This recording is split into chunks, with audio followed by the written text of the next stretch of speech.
All right, what's going on, everybody? Happy Monday. If this is your guys' first time tuning in, my name is Bryce, and this is going to be the pre-show. So in this 30 minutes, what we talk about is all things driving for dollars. It's really my job to help you guys maybe get your first, second, or third deal.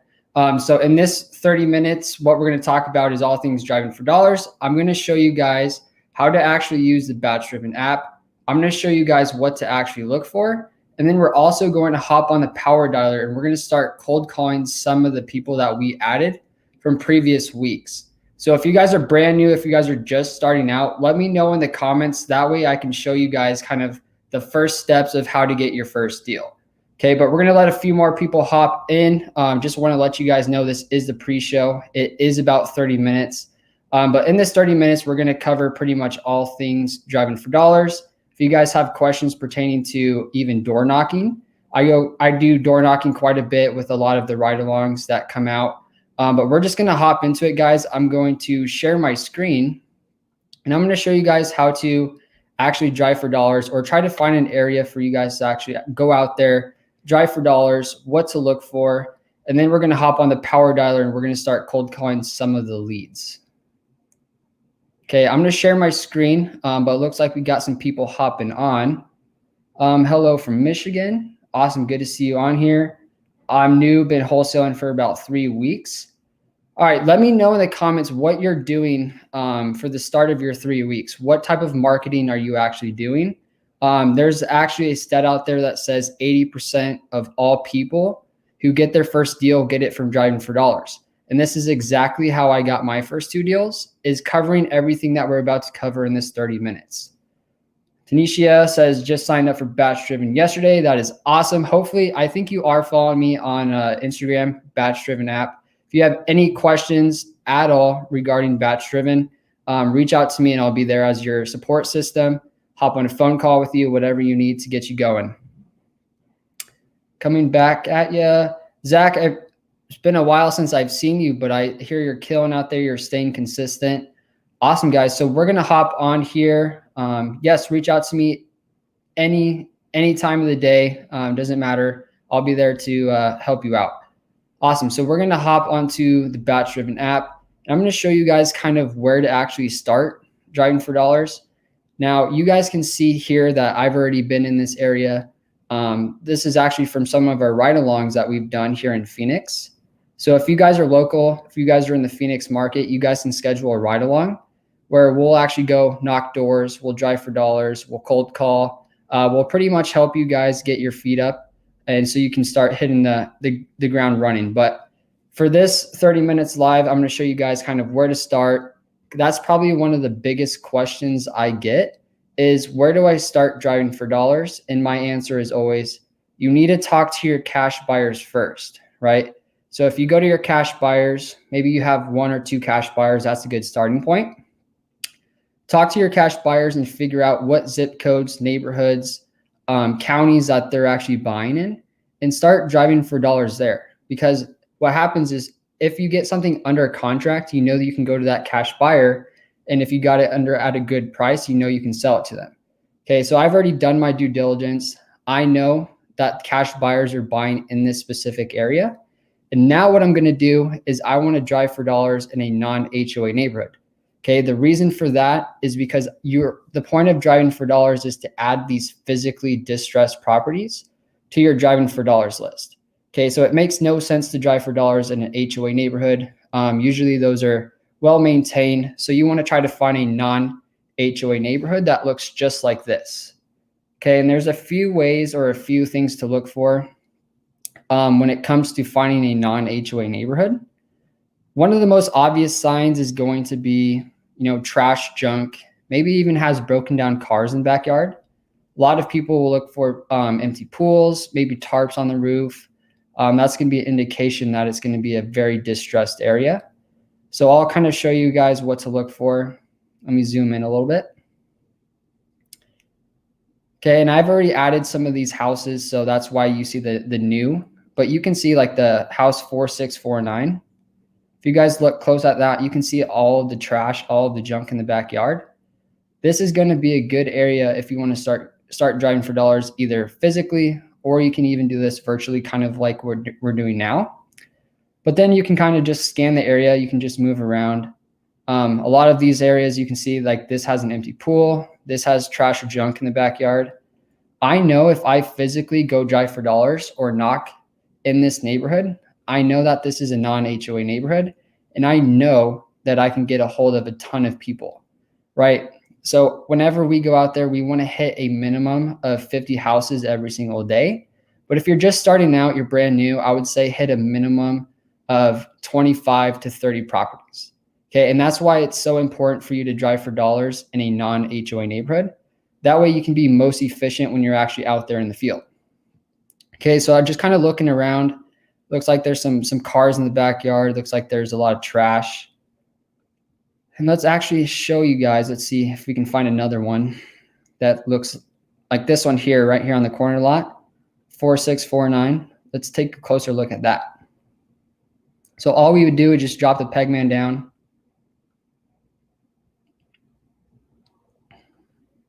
Oops. Looks like we went into the alleyway. So let me go back up. Okay, we're just going to drop this little peg man right in front of this house. We're going to try to locate that one house that had a bunch of trash, a bunch of junk.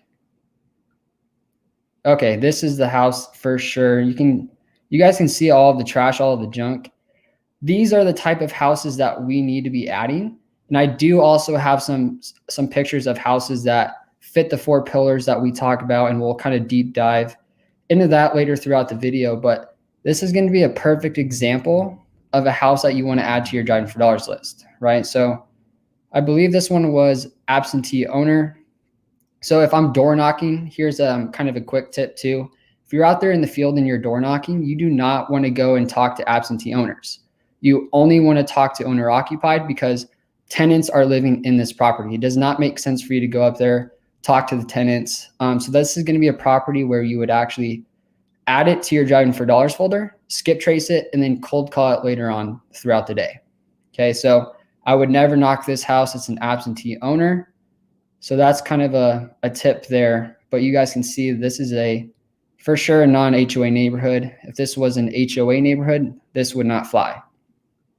Okay, and then you can kind of just scan through the neighborhood, look at the other houses that might have, other signs of distress. This one has Merry Christmas on there. A lot of these houses have poor landscape that we talked about.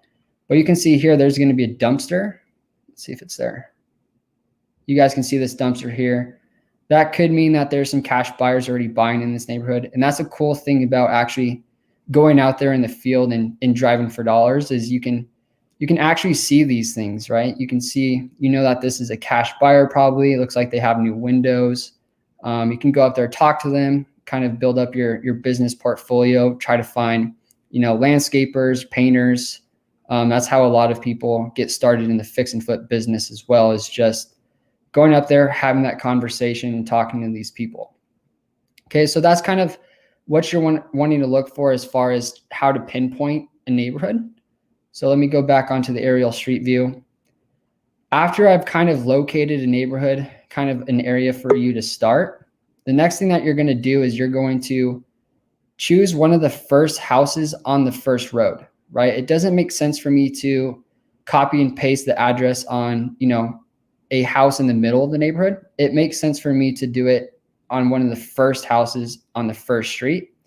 That way I can easily drive to this area and I know, okay, this is the area that I'm going to be driving for dollars in, right? So I would just copy and paste this address here, put it in my maps, and I would actually physically go out there and start driving for dollars. Okay, but hopefully that answers, I get that question all the time. So hopefully that kind of answered that. Okay, let me go back and see if we have any questions.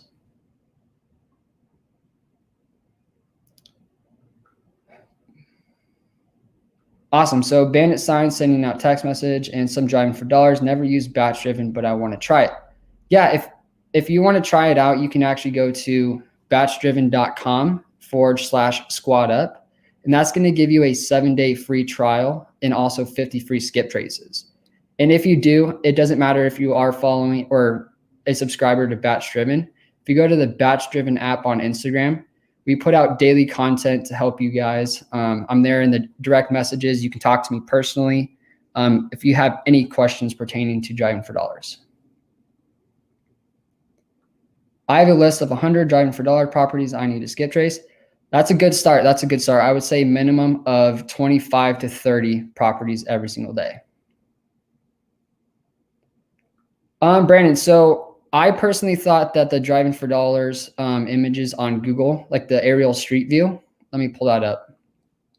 So I personally thought that this was updated on a weekly basis, but turns out it's not. I don't have an exact answer for you. I do apologize. But let's go down to the aerial, or not the aerial, but the street view, and it will actually tell you when it's updated. So you can see on the bottom right-hand corner, it says image date was taken February 2020. So that's something to keep an eye out if you guys are actually virtually driving for dollars. You want to make sure that the house has not sold past 2020. So that one says an invalid sale date, and I'll show you guys an example. Okay, let's say that this house, hits 2 or more of the 4 pillars. So that one also has an invalid date. Let's try to find one that does. Okay, here's a good example. Let's say that we were driving for dollars virtually, from this app, and it says that the image date was taken February 2020, but you can see here, it says the sale date was 7/16/2018. Okay, so this is a house that I would add if this was still distressed, right? So chances are this house still looks the same. However, if this was, a sale date of 7/16/2021, a sale date after when the photo was taken, I would not add it, right? Chances are someone's already bought it. Someone's going to fix it up and clean it up. So that's kind of an easy way for you to cross-reference when you're actually out there driving for dollars virtually. Like this one, sale date 1996. Chances are that house still looks the same. So hopefully that answers that question. Driving for dollars. Yes, we are driving for dollars, kind of showing you guys what to look for, how to get started, that sort of thing. Brenda says that program is excellent for me because I don't have a car. Got hit in the rear in 2016. I've got to use it. Is there a monthly fee? So Brenda, hopefully you're doing a lot better. There is a monthly fee. It's one of the cheapest ways for you guys to get started. The base plan is the same plan that I used to get my first 2 deals. It's only $49 a month. Okay, super reasonable. $49. You can drive for dollars virtually. You can actually pull a list from here. Also came out with a comping tool, so you can use BatchDriven as a comping tool as well. But you can also skip trace and cold call some of these people, we'll actually try this one right now. So just to kind of show you how easy it is to actually come on here, drive for dollars virtually. This one honestly is not too distressed, so I personally would not add it, but for the purpose of, giving you an example, showing you how to actually do it, we'll actually just skip trace this one for you. So I'm going to put this one into one of the folders that we add. Okay, we'll just do that one. But you can see it's going to give us the owner's information. It's owner occupied. Looks like she's owned it for about 24 years and 7 months. So if I wanted to cold call this person, I could just skip trace it right from the app. Hopefully it comes back. And you're going to get a list of phone numbers. Okay, you can see there's probably at least 10 phone numbers. Don't worry. You just want to call the first 3. We found that those are typically going to be the most accurate. And if you notice, the first 2 are going to be mobile phone numbers, and the last one is going to be a landline. So you can literally do it just like this. You can call this person, which will plug this into another application. Let me pull that up real quick. But hopefully this kind of makes sense to you guys as really how easy it is to get started.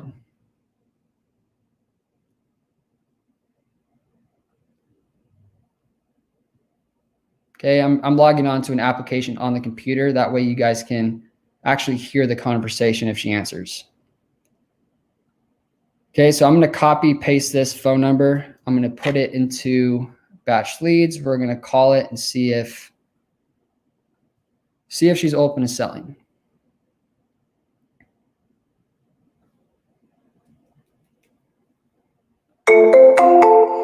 Okay, we're looking for Maria.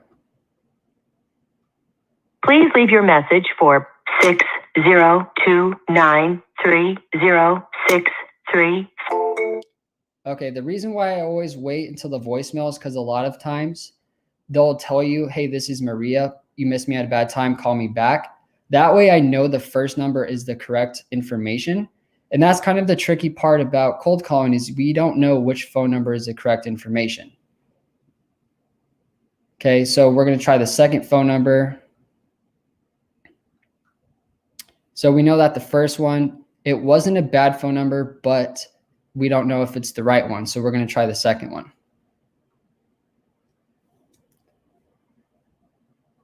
So we're going to copy, paste this, call it.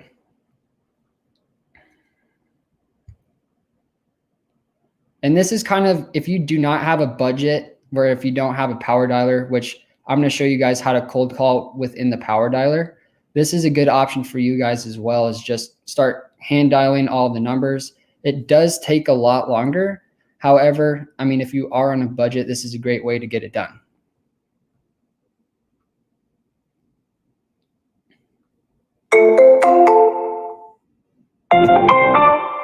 The person you are trying to reach is not accepting calls at this time. Please try your call. Okay, so second phone number, no good, or wasn't accepting calls. So let's try the third one. If not, no big deal. But I just wanted to kind of show you guys how easy it is to pull up some information.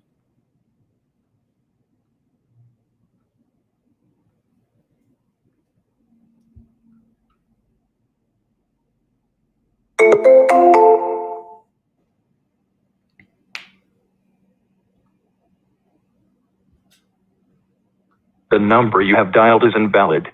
Goodbye. Okay, and that's, that happens when you're cold calling. The information is not 100% accurate. However, we do know that the first and second phone numbers are good phone numbers. So I'm going to make a note of that. So what I'll do within the BatchDriven app is I'll actually go to the bottom and I'll type in 12. Okay, so this means when I go back and I start calling through these numbers again, I know that only the first and second phone number are correct information. Okay, we'll go back. And then because we already started calling, this is how easy it is. You can start currently marketing. So because we've already called this person, I'm going to market currently marketing, then I can go back, keep track of the houses that I've already called. Awesome. So let's see if we have any questions. Yeah, Eric brings up a great point. Be careful of the date when doing it virtually. Some street views haven't been updated in years. Yeah, Eric, if that happens, just look at the sale date. Make sure it's not after when the photo was taken.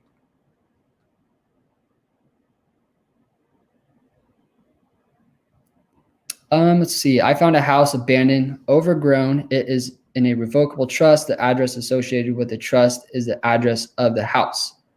So I would still try to, BatchDriven can actually skip trace LLCs as well as trust. So it's not going to hurt to skip trace it. Maybe you can get a mobile phone number, and then I would start giving them a call. Yep, Eric, thank you so much.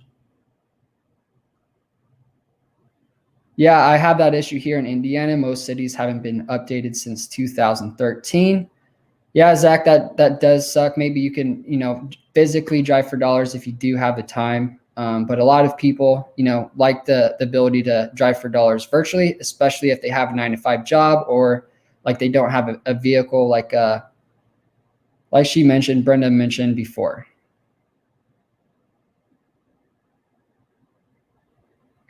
Okay, so Martine says, I am new to real estate investing. What is skip tracing and how do you do it? So skip tracing allows you to actually, when you hit skip trace, it gives you a phone number back that allows you to either cold call or send SMS or mail campaigns. So within the BatchDriven app, and Martine, this is just the pre-show, okay? So within the pre-show, what we talk about is the BatchDriven app, how to actually drive for dollars. But if you wanted to actually cold call, let's say this homeowner like we just did, you would literally just hit skip trace and a list of phone numbers are going to come back. And that allows you to actually start outreach. You can start the cold call and you can start SMS from this app. Great question. How much is it to skip trace in the app? I believe it changes per plan, but the base plan I believe is only 17 cents per skip trace. How do you arrange your list by foreclosures, probate, divorces? How detailed can you get? Yeah, if you wanted to pull like a pre-foreclosure list, you can organize them into specific folders. You can name it however you want. So it allows you to be very niche, very custom within this app. Brendan says, wow, that's amazing, given all the information right there. Thanks for demonstrating. I will watch this video at the same time I do it. Worked in a call center, not afraid to call. Yeah, that's the biggest thing, Brenda. If you want to follow me on BatchDriven app on Instagram, if you have any questions, I can help you get started in the business. So reach out to me on there. I'm pretty quick when it comes to answering my direct messages.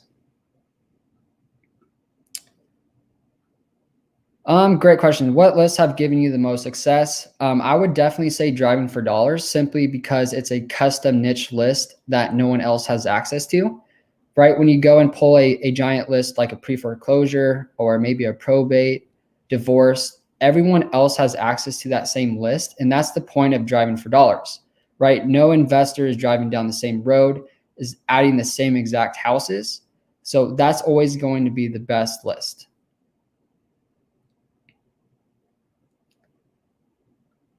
If you guys are driving for dollars and can't see the address on the property, it's usually 2 numbers up or down from the property next door. Yep, what Tay says. Awesome, guys. So I'm going to now, we got about 5 more minutes, so I'm going to hop on the power dialer unless we have any more questions. Actually, I need to show you guys what to look for before you actually go out there and drive for dollars, because that's a big question that comes up as well. We had some good questions today, so I'm going to share my screen. These are actual houses that we took today. So let me show you guys what houses you should be adding before you actually go out there and drive for dollars. Okay, so when we talk about adding houses to your driving for dollars list, we talk about the 4 pillars. Okay, so the 4 pillars, number 1 is going to be poor landscape. So you can see here, maybe there's no grass, maybe the weeds are 3 to 4 feet high. That's going to be poor landscape. Now, the second thing that we talk about is exterior distress. So maybe some of the windows are broken, some of the windows are boarded up, maybe that the paint is starting to chip, maybe the fascia board is starting to deteriorate. That's a factor of exterior distress. Now, the third thing that we look for is a damaged roof, right? Maybe the shingles are falling off. Maybe there's a blue tarp on the roof. When Pace and I were knocking doors on Saturday, there was one house that had maybe 7 or 8 bricks on top of the house, just kind of holding down the roof so it didn't blow away. And the last and final thing, the 4th pillar, are going to be broken down cars or trash or junk. So as long as it has 2 or more of those 4 pillars, then you're going to add it to your driving for dollars list. Okay, so this one does have 2. Another cool feature about the BatchDriven app is if you're physically driving for dollars and you come across a property that looks like this, where there's just poor landscape, you can actually pull up the app and you can look into the backyard and you can see if there's trash, junk, or broken down cars. And that's why we added this one. Okay, so this one has 2 or more of the 4 pillars, so we added that to our list. This one, we actually got out and door knocked. You can see we have a little green sticky note on the door. So we got out and door knocked this one. This one has an old AC unit. This one's going to have a damaged roof and poor landscape. So we're gonna add that one to our driving for dollars list. And then this one as well. I think my girlfriend's coming home right now. So I think I locked it. Hold on. Okay, so like this one here, guys, this one's going to have a bunch of trash, a bunch of junk. It's going to have a damaged roof as well. So this one has 2 of the 4 pillars. So that's going to be an example of a house that you would add. Okay. And I believe we have one more. This one as well. This one has broken down car. You can see that little green car, trash or junk. The roof is not as damaged as I thought it would be. But we decided to add it because, it's not going to cost too much to skip trace it and start calling this person. But at least you guys were able to kind of see, firsthand examples. These were actual houses that we added from today. So just keep in mind when you're out there driving for dollars, make sure it hits 2 or more of the 4 pillars before you add it to your list. Okay, and that's going to be, let me see if we have any questions.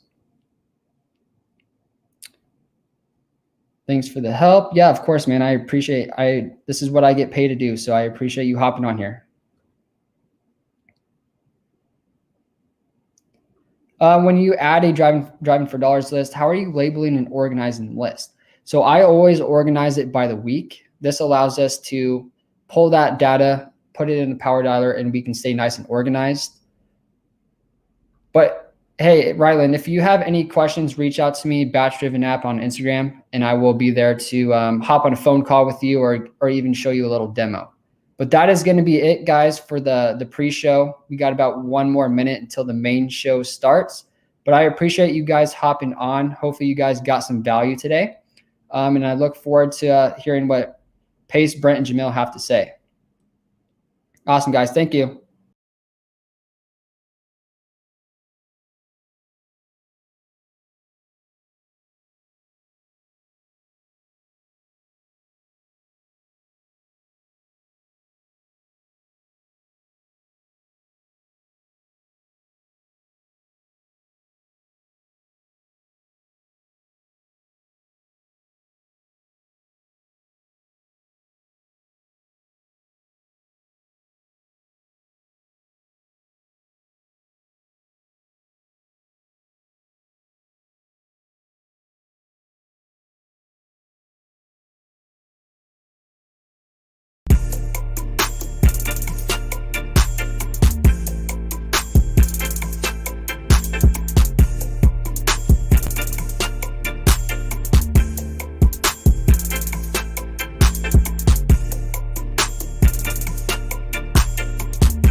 Welcome to Wholesale Hotline, where we cover everything to do with wholesale real estate. I'm Jamil Damji. I'm Brent Daniels. And I am Pace Morby. And together we cover the most important parts of wholesale real estate. Lead generation. Conversion of sellers into contracts. And dispositions. Guys, remember when you're watching this show, do us a favor and squad up in the comments. Make sure that you are liking and subscribing to the YouTube channels and in the Facebook group Wholesale Hotline.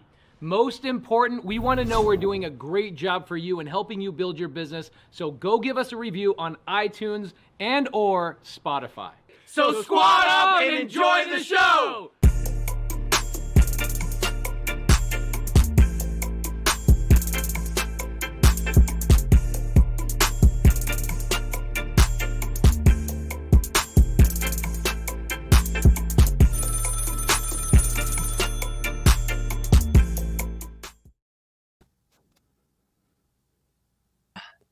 Wholesale Hotline number 68.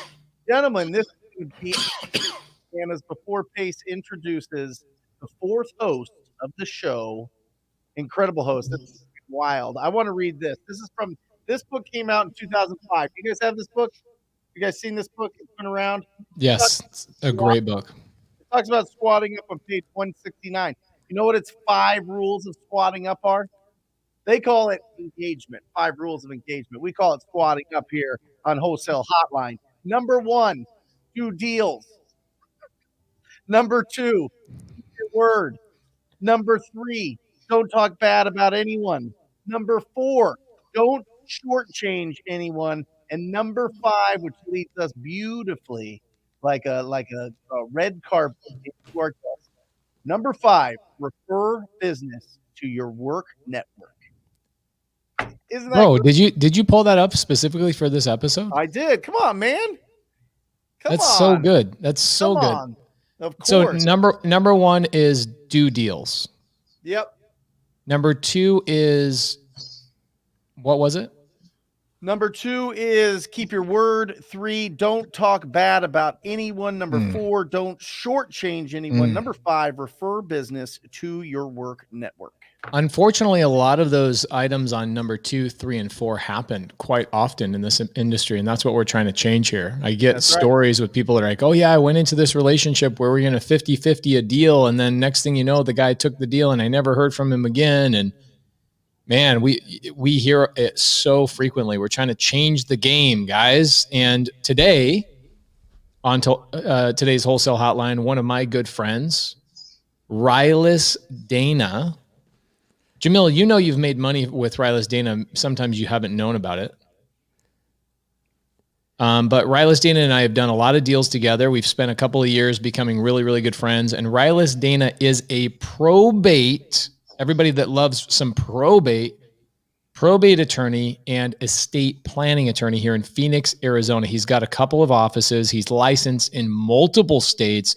And this guy's information runs super, super deep. What I want to talk about today is I know there's going to be a lot of questions in the side chat about probate, the questions that we've probably answered 500 times, but we are happy to answer them 500 more times because sometimes that's what it takes. But we are also going to, sorry, Jamil, go ahead. Well, I just wanted to jump in real quick and say, can we just define what probate is? Oh, 1,000%. Is probate what happens when you get abducted by aliens and they put you in a laboratory, or what? No, that's called prostate. That's when you get probed. That's called prostate attorney. You don't want a prostate attorney. You want a probate attorney. That's not what Rilus is going to talk about today. So, I mean, maybe. I don't know. He's a wild guy. I don't know. He is a wild guy. The first question I always ask Rilus, and I'm going to ask him here in a second, is always, Rilus, what is probate? And I'm going to let you answer that in just a second, but I want to tell everybody what we have in store for them. Number 1, we're going to go through what is probate, why is it important? Number 2, we're going to go through Rilus Dana is one of literally probably 50,000 probate attorneys and estate planning attorneys in the nation. How can you go out and do deals with them? How Jamil and I have made deals specifically from doing deals with Rilus, this actual man on this screen. And then finally, I want to talk to you guys about a couple of things that you can do to walk into a probate attorney, their office, or meet them somewhere else now that we've got this world of virtual stuff going on, and bring massive value to them. We're going to show you a new thing that Rilus and I are actually working on together that you guys can go to other probate attorneys in your own market and start leveraging this new resource. We're going to show you exactly our business model of this new little endeavor that Rilus and I have going on. So everybody in the side chat, please welcome Rilus motherfreaking Dana. He is the man. Can we get a bell for this man? Of course. Come on. And guys, just so you know, as Rilus is introducing himself, just remember he is billing us by the hour right now. So let's try and get as much value as possible. Rilus, thanks. So good to be here with what I call the Wholesale Holy Trinity. So I love this show. I'm usually watching every week. You know, I've learned so much from all three of you. So I'm honored to be on here as a guest. What is probate? Let's start there. What is probate? So probate, I think the simplest definition is it's the judicial process to change title of an asset out of the name of the deceased. So where it comes into play, if the person on title is dead, that's where probate comes in. Comes from a Latin word meaning to prove. So you got to prove who has the authority to sell that house, prove who has the authority over the estate. And there's lots of steps you got to go through to make sure that person paid their bills and that the estate is settled properly. Okay, so that's why the state wants you to go through probate, is to make sure that if Johnny Smith inherits his father's house and there was no... and we'll jump into how to avoid probate here in a little bit, so I won't spill the beans there. But let's say you have to go through probate for Johnny Smith to get the property his dad left to him. The state wants to make sure that that estate is settled properly, meaning bills are paid and creditors are taken care of and all that kind of stuff. Is that what you're saying? Yep, that's it. So I guess in real estate where people learn about probate for the first time is the title company sometimes. They think they're all ready to do a deal. And then title's like, wait a minute, your client's Johnny Smith, that this is titled in John Smith Sr. Where is he? Oh, he's dead. So then you got to prove. Wait a minute, Rilus. Johnny Smith is holding a will that his dad wrote and said that Johnny gets the house. Yeah, that's not enough for the title company. Title company doesn't want to look at the will. Title company is going to want to see that the actual title is transferred. They want to make sure that the person signing has the authority. Okay, so a will does not avoid probate all the time, right? Correct. Does it avoid probate ever?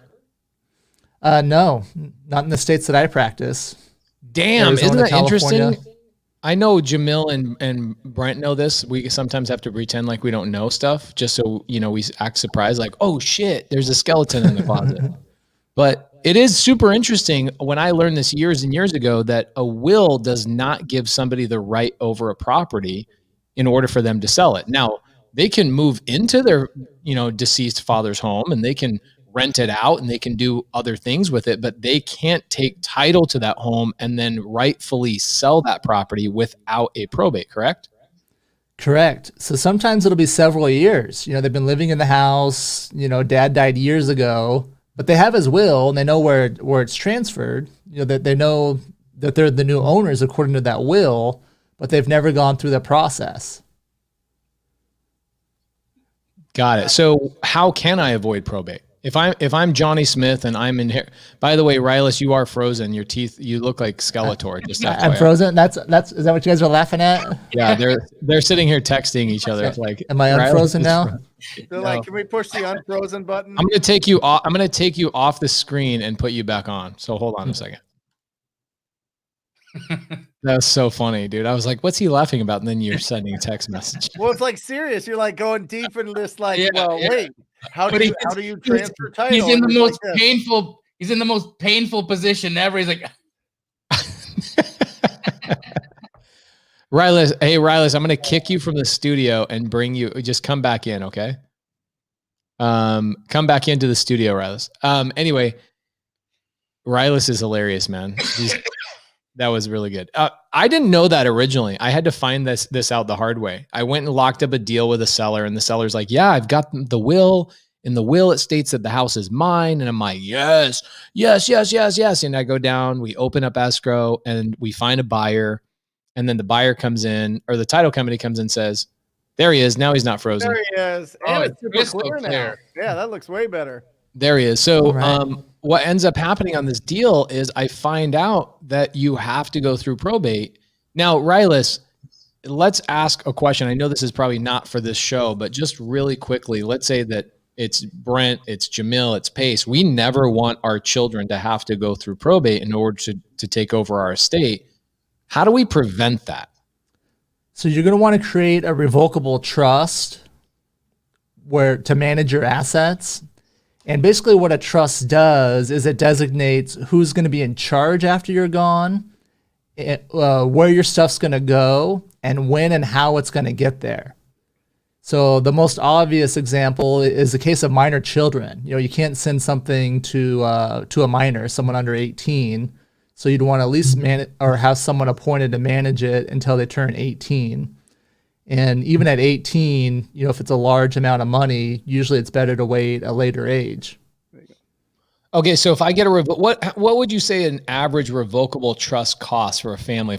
If I'm doing estate planning, what would that cost? Not necessarily your price, but just kind of industry average. Yeah, probably a couple $1,000s, somewhere around there. So you're telling me for a couple $1,000, I can avoid probate, which ends up costing anywhere between $5,000 to $25,000, and sometimes upwards of 6 months. And you and I have done a deal that went through probate, and it took the brothers 3 years to go through probate, and you're still dealing with it. I'm still dealing with it. I'm still dealing with that one. So a year after we did the real estate transaction, and Rilus did get paid on that real estate transaction. So I want to talk today about how Rilus gets paid on his referrals to me, and we do deals I bought together. these microphones. Bro, oh, you did? Is that microphone from that deal? Yeah. It's like, Heck yeah, I'm doing deals with Pace. I will buy the Joe Rogan microphones. I love it. Dude. It's awesome. That's so good. Okay, so I want to avoid probate. I don't want my kids to have to go through any of that stuff. The way to do that is to get a revocable trust, and that usually costs a couple $1,000. Yeah, and more than the money, it's about the time and the hassle. Do you want your loved ones cursing you, after you're gone? We hear it a lot in our office. They're like, why did they put me through this? Why do I have to go through all of this? So wholesalers can buy your houses. That's why. Yeah. Okay, so Scott Barker is saying he's already learned a lot in just 10 minutes. So I really do appreciate starting off basic. Here's a question for us right here. Rilus, do you work in California? Yes, I'm also licensed in California and Arizona. Okay, and so anybody that's in California, hit up Rilus. He'd love to do some business. Anybody that's in Arizona, Rilus can help you out as well. One thing I can tell you is that Rilus is super, super helpful. Rilus, do you have a YouTube channel or anywhere that people can watch a live stream with you on a weekly basis? Yeah, so I have a YouTube channel, Mont Legal, M-A-A-T, Mont Legal. You can find me there. I share information there. Love it. Okay, cool. So say it again. So it's Mont, M-A-A-T. So Mont is the Egyptian goddess of law and order. Awesome. So that's where the name comes from. We've got Chris James asking, where can we contact you? And Junior Sanchez, same thing. Contact information, please. Yeah, my website is danalegalhelp.com. Or I just set this up too. I just set up rilusdanalaw.com. We'll forward all my stuff. I feel like today's going to be a really good Q&A session, if you guys don't mind, Jamil and Brent, because we've got some good questions in here. Abuid Rosa says, what is the benefit of a wholesaler buying a property before probate or after? Now, here's the reality, and tell me where I'm wrong. Actually, I'm going to let Rilus answer this. Rilus is going to have a correction to this question. It depends. That's always the lawyer answer. Right. It's going to be after the probate. It can't be before. So someone's got to have the authority. So you got to do the probate if that is the situation, if there's a dead person on title. The benefits, the reason I've done deals with Jamil, even before I knew we were doing deals, is I like to liquidate things. If we got to split things 5 ways, it's hard to divide up a house 5 ways. So we can, liquidate it, and cash splits up a lot easier. Yeah, so let's be really clear on this, because I want to make sure this question that was asked, I love the question because it gives us the opportunity to give you a wonderful answer. What is the benefit of a wholesaler buying a property before probate or after? Your question really is saying, should I buy the property before probate or should I buy the property after probate? And Rilus's answer was, you legally do not have the right or the ability to buy the property before probate. Now, I have done deals where I sign a contract. I actually did this with Brent Daniels. Yep. Okay. Yep. Brent Daniels refers a no equity deal to me. It was about a year ago or so. And I go to the appointment. I get the seller under contract. The seller was like, we don't know what to do. We can't afford probate and we need to sell the house. We were just thinking about letting the house go to foreclosure. And I go, no problem. I'm going to get you into a purchase and sale agreement. I know very well that purchase and sale agreement will not hold up in court because I technically signed a contract with a seller who did not have the right to be the seller or the ability to make a decision on behalf of her deceased mother. But I did it for the psychological feeling of, hey, we've signed an agreement. And this is what I told her. I said, here's what's going to happen. I'm going to pay for the probate, which I did. I hired Rilus. Rilus took the property through probate. It was a house on Adobe. And then once we took the property through probate, what did I do, guys? I went to the seller and I said, okay, now it's time to re-sign a new purchase and sale agreement, which now is the only valid purchase and sale agreement because now she had the authority to sell that property. But I did the first contract to psychologically marry the seller and make her feel like, you know what, I'm in an agreement with these guys, albeit it won't hold up in court. I have given my word on paper that I am intending on selling the house. So I have ran into, even recently, Rilus, you had a situation going on locally. We won't name any names, obviously, but you get wholesalers that go lock up sellers into contracts before the seller even has the right to sign on behalf of that contract, right? Yeah. So, going back to the deal you did, so you knew there was going to be a probate and you brought him to me, right? So Right. you helped him get started with it. And what I've had is where, I've done a probate and then we figure out that there's another contract out there that they signed with someone else before or at some period of time, Right. before the probate was done. And, one of the ones that happened a while ago, Pace also brought me that deal.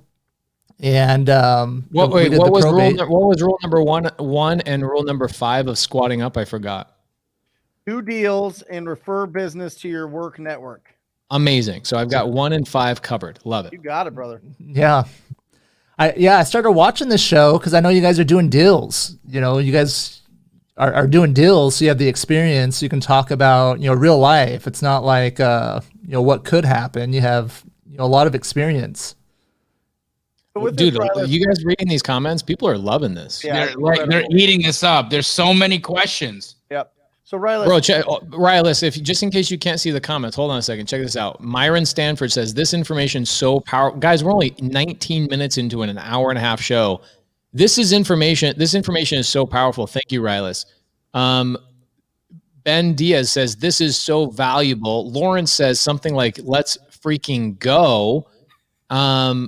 Then Angel says that was very good. Dropping gold. Tons and tons of comments just like this. So guys, if you are getting value, keep it up. We love seeing these comments.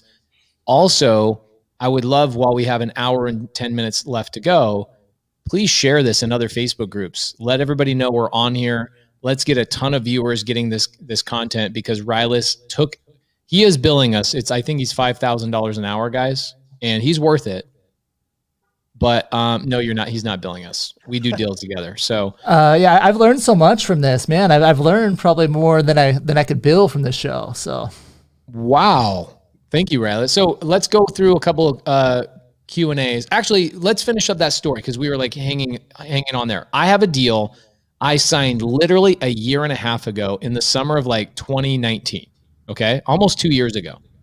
I signed the deal. We still haven't closed escrow on this thing, by the way.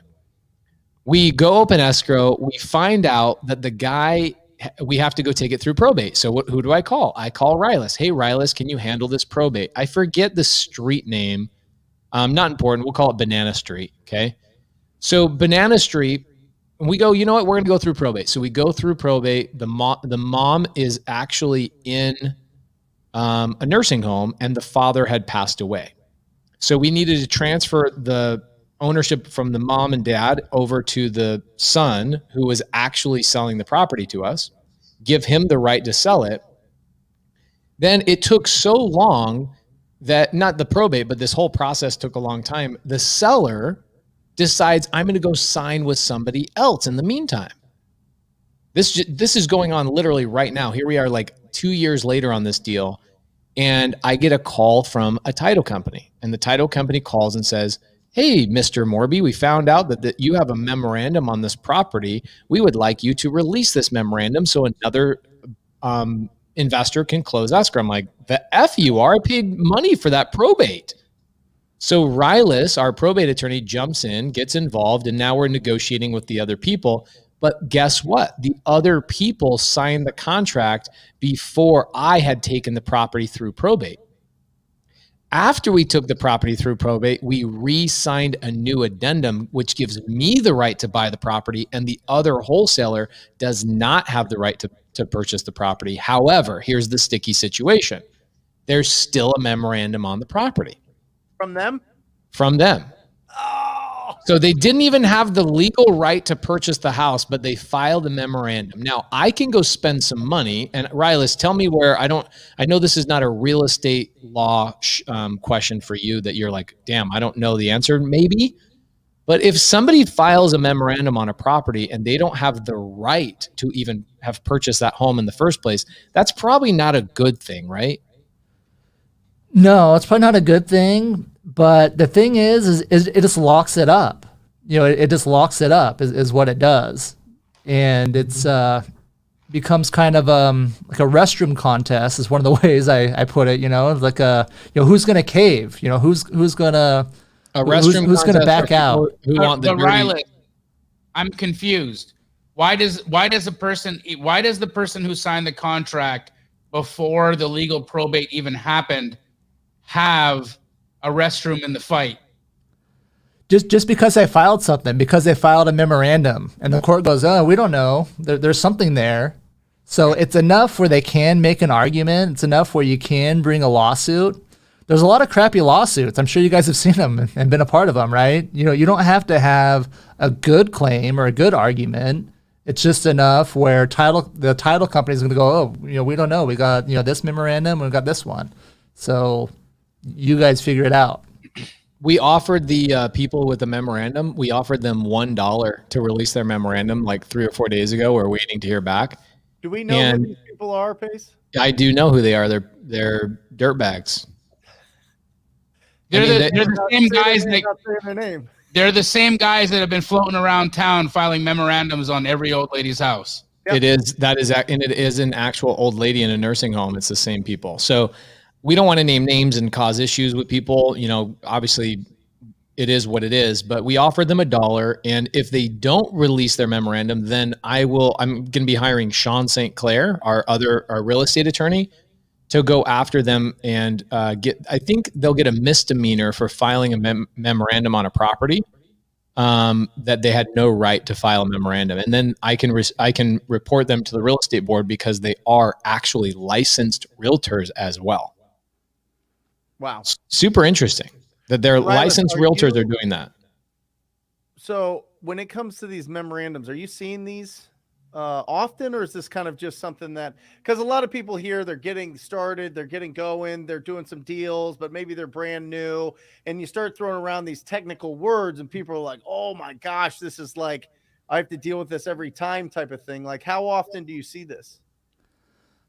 More often than I would like, I guess. Maybe that's just the lack of inventory in Phoenix and all the wholesalers where people are, looking hard for deals and you're doing whatever they can in some circumstances. Sure. But an attorney can be your deal killer, right? The probate attorney can kill your deal or they can make your deal. Since Pace brought the probate to me, to get it going, if there's another offer, it's like, that's weird. I've represented the personal representative. I'm the one that got them their authority. So why don't I know about this? I should know about anything that happens for the estate since that's what they hired me to do. Yeah. And Rilus actually reached out to these wholesalers and he said, you are not to contact my client. I represent the personal representative. I am their attorney. Do not contact the seller of this home. And so a good probate attorney in your corner, guys, I am telling you, somebody like a Rilus Dana in your business is invaluable. And if you're in Arizona, I don't have claim to Rilus. Like, look at him, dude. You cannot put chains on that freaking wild man right there. Him and I do deals together, but it doesn't stop other wholesalers from working with him. If you guys are in Arizona or if you're in California, work with Rilus on stuff. He's amazing. Rilus reaches out to the wholesaler and says, do not contact my client. That is powerful. And they stopped contacting the seller, which was amazing. Is that what you're talking about, Rilus? Yeah. And then I have my paralegal call him too. And it's be like, hey, call him and, explain that the other buyer is that they love lawsuits, that they're not going to back down. So, and we're just a probate attorney. We just want to close the probate. So that was my message to them. Like, hey, I just want to do the probate. I just want to get this closed, but we got a problem because there's 2 contracts here. And I know the first person, they paid for the probate. They've been working this deal all along.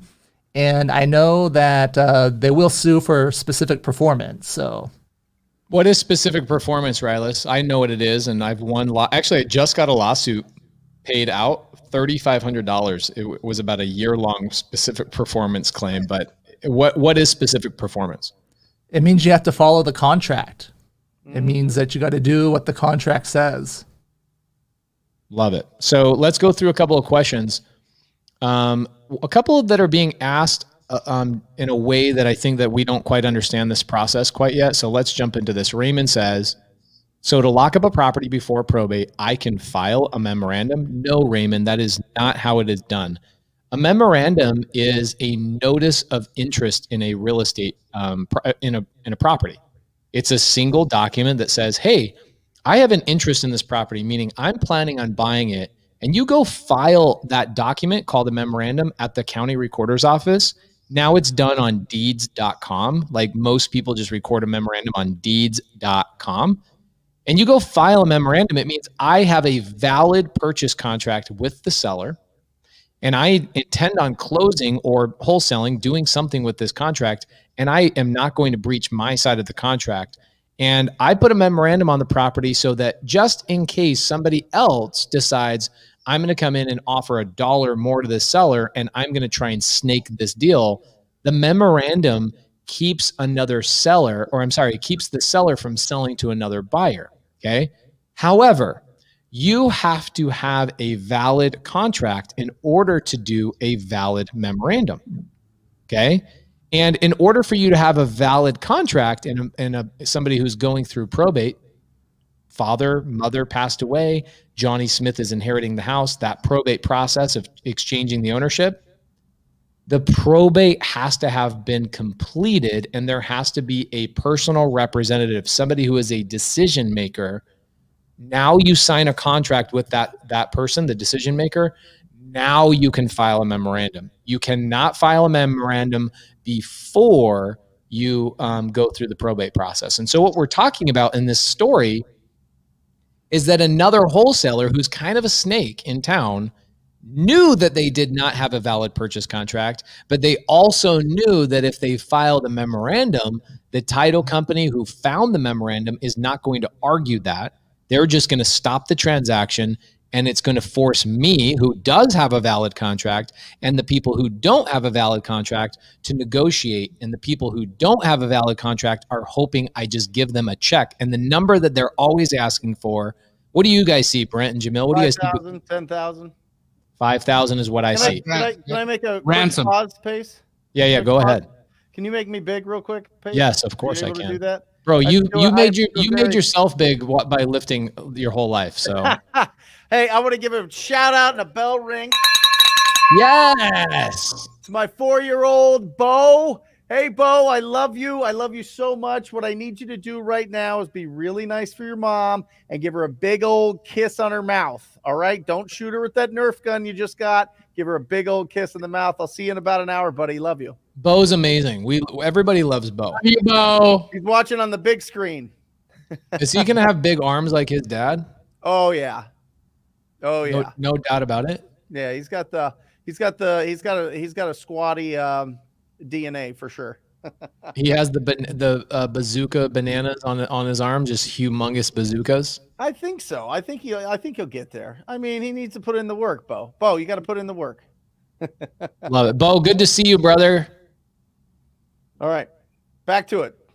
Okay, so 5K is what we typically see these guys holding. Jamil called it ransom. What's funny is I've never heard of it called that way, but that's how I feel when it happens. It's extortion. It's extortion on every level, and it's criminal in my opinion. Every part of me wants to just go there and kick the shit out of these people, but I'm not in that life anymore. So we got to handle it properly. Is that thug life? Yeah. And that's, that amount, that's probably like they're thinking you're going to have to pay an attorney at least that. Is that kind of what they're thinking? It's like, hey, you just pay me $5K or, they know it's going to cost at least that to go through the motions and do the lawsuit and all that stuff. Dude, isn't that interesting that somebody would sit down and strategically come up with a dollar amount based on, oh, well, they're going to have to hire an attorney to fight my invalid contract and my invalid memorandum. So let's come up with a dollar amount where it's like a no-brainer that they just cut me a check because I'm a slimy piece of crap. It's a scam. It's a scam. I mean, I've gone up against it where they forged the signature of the owner for the contract and then filed a memorandum on just ugly houses. They've never even spoke to the owner ever.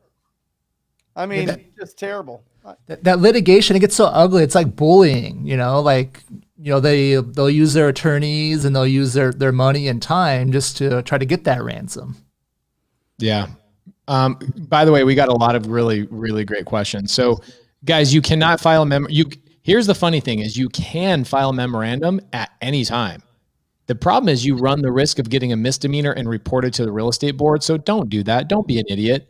But you should file a memorandum once you have a valid purchase contract. And so that's what we're talking about. These guys are running around filing memorandums on houses and preventing people from buying them, even though they don't even have a valid contract. So Rylan Reed asks a question. Hey, Pace, how can we find our best probate lead sources in our own state and city so we can utilize this info and get them in our pipeline? So Rylan Reed, I think we should go through 5 or 6 different ways to get some probate leads, and we'll open it up for some Q&A.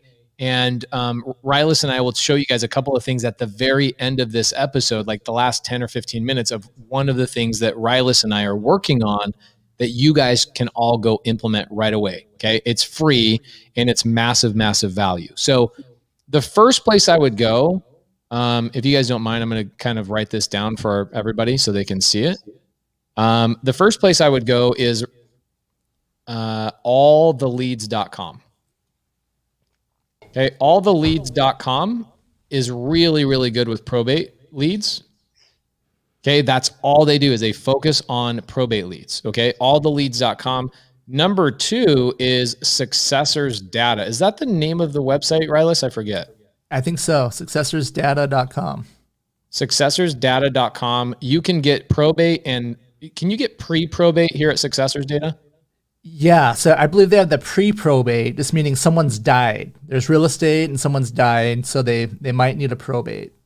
Okay, so pre-probate means somebody's passed away. It doesn't mean that they're actually intending on going through probate at any time, but we at least have a piece of data that shows somebody's passed away, and then we reach out to them and say, hey, do you need a probate attorney? Or, hey, do you need to offload some real estate? I saw that so-and-so just passed away, right?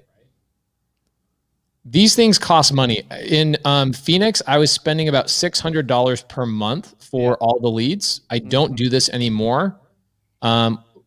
Successors Data is about the same. It's about $500 to $700 depending on, miscellaneous things. But when I first started and I was trying to get probate leads, this is what I did is I went to the county recorder's office. And the county recorder's office is like $17 per month for unlimited data.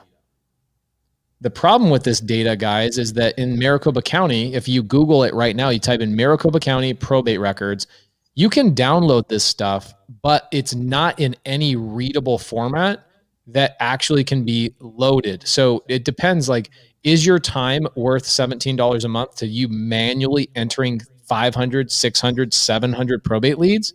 I doubt it. Me personally, I'd rather just get it all sent to me. It's already skip traced. It's already done. So like on all the leads, that's already skip traced. On Successors Data, that's already skip traced. With this, it's not even in a format. It's like a big stack of papers. You have to manually enter it in. But if you're on a budget, there is no excuse for you not to go down to your county recorder's office and get that. And Pace, if you go to the courthouse, it's free. Yeah. Oh, is it? It's free at the courthouse? Yes. Yeah, you can walk down there. It's okay, so this is free. And Ray, do some probates happen where there's not real estate attached to it? Yeah. Yep. Just because there's a probate doesn't mean there's real estate. So Right. It could be a bank account that they're trying to collect or some other asset. Yep. So the reason that those services are expensive is because they filter it out. They filter out the probates that actually have properties attached to it. That's why they're charging you so much. Not the $17 an hour one or a month one, but the other ones. All the leads are fantastic. They do a good job. I was told that all the leads get their data from U.S. probate leads, but I could be totally wrong. So you might want to check that out and test it out, because I know that they're much cheaper. So I don't know if there's just some packaging going on there or what's going on there. Interesting. What was it called, Brent? U.S. probate leads. Okay, so then, U.S. probate leads. I like it. Okay. And a lot of my students, guys, they use Probates Daily. Yeah. Love it. Okay, so is that another website? Yeah. Probates Daily. Okay, cool. I've never used either one of those. I really, really enjoyed using alltheleads.com. All the Leads is very good. I used it as well. Yep. And if they're packaging this data and you can get it for cheaper at US Probate Leads or Probates Daily, awesome, guys. Go check that out. Probates Daily is pretty much the same pace as All the Leads. But I had a TCP family member that worked at US Probate Leads, and he said that they sell their data to them. So that just might be, I don't know, right? Amazing. That's good to know. I didn't know. I never even heard of that, but that's amazing. I love it. So the sixth thing is, guys, some people might be paying attention going, why does Pace not use alltheleads.com? If it was so good, why are you not using it anymore? The main reason is because I go straight to the source. Okay. For me personally, I go directly to the probate attorneys and I just do the deals where the attorney introduces me to their clients. Yeah. And Rilus, will you kind of walk through how that happens? If a client comes in your door and they have real estate to sell, what does that process usually look like between you and I? Yeah, so a lot of times they're not a client of mine yet. They're calling, someone died. I'm asking what the assets are, what's out there. If there's real estate, I usually ask, what are the plans for the real estate? Trying to get a sense of what they're looking for, what they're looking to do. Like if it's a case where it's a single beneficiary and the only asset is a house and they want to live there, then that might be hard for me to get paid, right? If they don't have the money to pay me now, if I do the probate and they keep the house, they're still not going to have the money to pay me. So I'm looking at those factors, but let's say there's a house and the kids are out of state. That's what happens a lot. And a lot of times I'm one of their first calls, so they don't know what to do yet. Usually there's a realtor on the scene. I ask them, hey, what are you doing with the house? Have you talked to a realtor yet? And a lot of times they have, right? Someone's already there. The realtor was, waiting for them when they showed up. Usually the realtor's chasing the ambulance, you know what I'm saying? Yeah. So, and they're always super nice, that's, a lot of times it's a friend. But what I'll say is, before you hire a realtor, what I recommend is that you look at other options. Depending on the condition of the house, you might be better off to sell it for a cash as is. And that way you're not going to pay any commissions, any closing costs, and you know exactly what the price is. What you have to be careful of is a realtor could make all these promises just to get the listing. They may say the house is going to sell for this or that, but all they care about is getting that listing agreement where they tie it up for 6 months or whatever it is, and then they can lower the price to whatever, and they're still going to get their commission. Brent and Jamil, can you imagine getting a lead directly after Rilus tells his client those exact words? It's the best. Yeah. And then I'll give them one more warning too. I'll say, be careful with wholesalers. There's a lot of people out there who also, they may promise you everything. They may promise you a good deal, and day of closing, they'll come back and try to renegotiate with you. So you got to watch out. There's a lot of sharks out there. Yep. So I would say I recommend that you start with one of my people, someone that I trust, that I know will give you good information, whether they want to buy your house or not. I know that they'll give you good information. When you're looking at it, Rilus, from our perspective, if you're getting these lists from one of these sources, who is the right person to talk to? What are they called on there? Are they called something? Is it something specific? Are they a beneficiary, a personal representative? Who should we talk to that actually has or should, once the probate goes through, they should have the right to make a decision? Yeah, great question. So you want to talk to the decision maker, and who is that decision maker? Now, and sometimes there may be someone that's kind of running the ship, doing everything, but maybe it's their brother or their sister who's actually named in the will as a personal representative. So what you want to figure out is who's going to have the authority. So if there is a last will and testament, that will usually name the personal representative who's going to be in charge. Now, if there's not a will, what you do, you look up the laws of intestacy in your state. So you see who the default beneficiaries are. And then you're going to need a family tree as well. So you need to figure out if this person's married, if they had any kids, if their parents are still alive, and information like that to determine who's going to be in charge. Brent, I got a question for you. So let's say that I go, you got a lot of students using this. By the way, anybody that's a sub-2 student, just want to be really clear. A lot of my students, even though my mentorship is like lifetime, what happens is students after like 8-9 months, they're so busy with their business, they don't tune into like the live schedules on a weekly basis. I'm currently in the process of building an 8-week training course on how to go find Rilus Dana type of probate attorneys and how to work with probate attorneys for free for the sub-2 students. We're currently through week 4. We have 4 more weeks to go. So if you're a sub-2 student, Sergio, I have not seen you in sub-2 in months. So I'm just letting you know, get your ass in there because there's some really good content that Rilus and I are building out right now. You keep asking questions that we've been answering in the private group. So just FYI. So Brent, here's my question. TTP student. I'm a TTP student. Yep. TTP alumni, as I like to call them. A lot of your students are using Probates Daily, or they're using USA Probate Lead or USProbateLeads.com. What is a good script that is like an opening line to somebody who's just they have somebody just passed away? Hey, I've got this list. I'm brand new. I'm a brand new TTP student.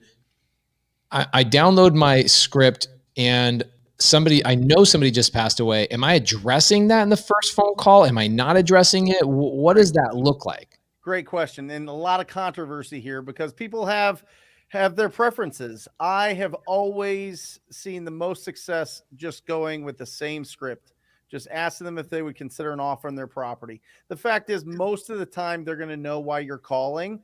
And if you just hit them with, hey, you know what, this property came up as a probate, and I'm really sorry for your loss, but we specialize in working with people just like you, and blah, blah, blah. In my experience, personal experience, company experience, and just from coaching all around the country, it puts them on their back foot. It's almost like stuff about them that they're like, how did you know that? How'd you get my number? Is somebody snitching on me? Is somebody like giving you, like, who's trying to steal the house? What's going on here? So I just go with a very basic message and ask them if they would consider an offer on that property, just assuming that they already own it.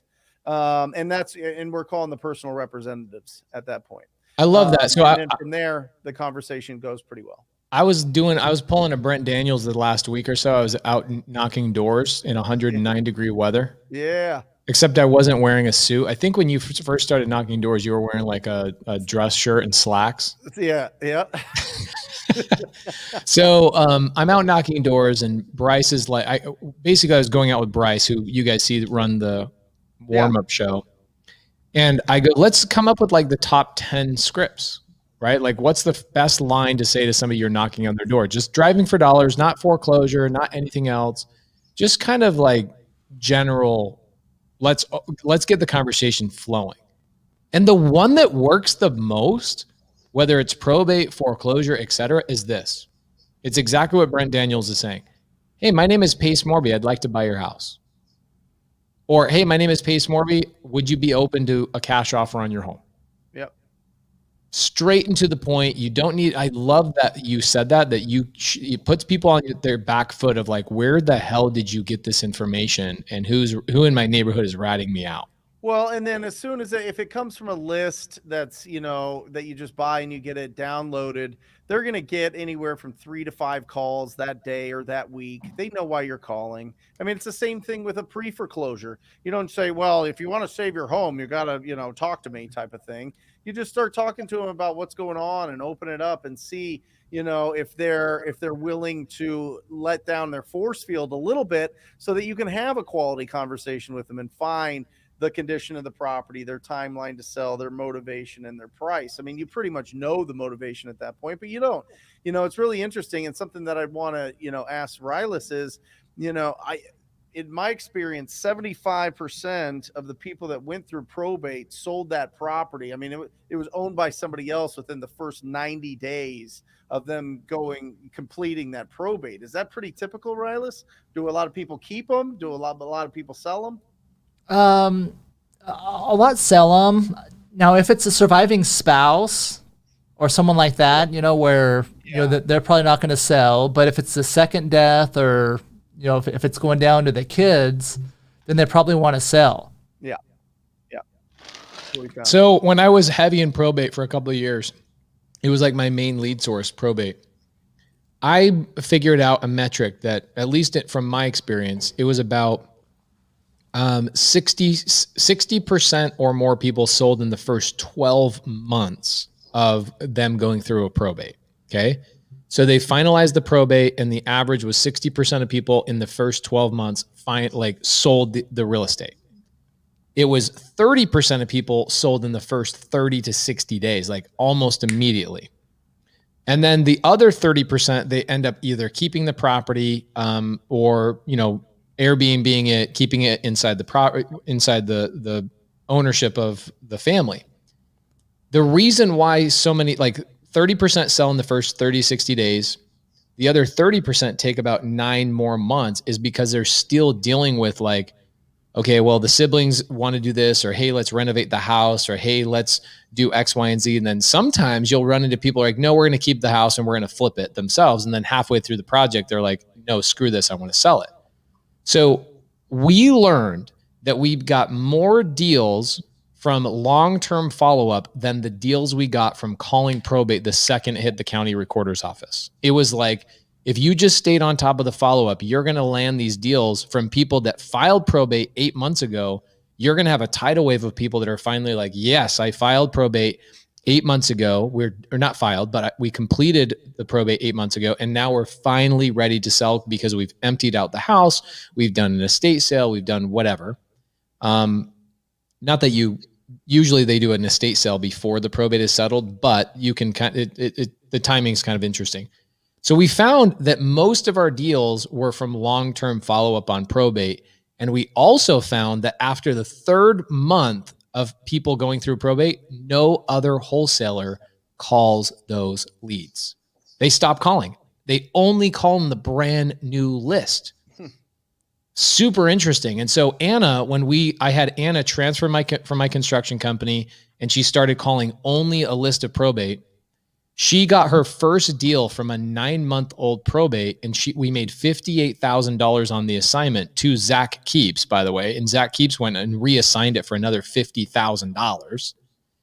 So I would tell people, if you get a probate list from one of these sources, Brent just laid them out. We've got alltheleads.com, successorsdata.com, county recorders are free, is what Jamil and Brent are saying, usprobateleads.com or probatesdaily.com.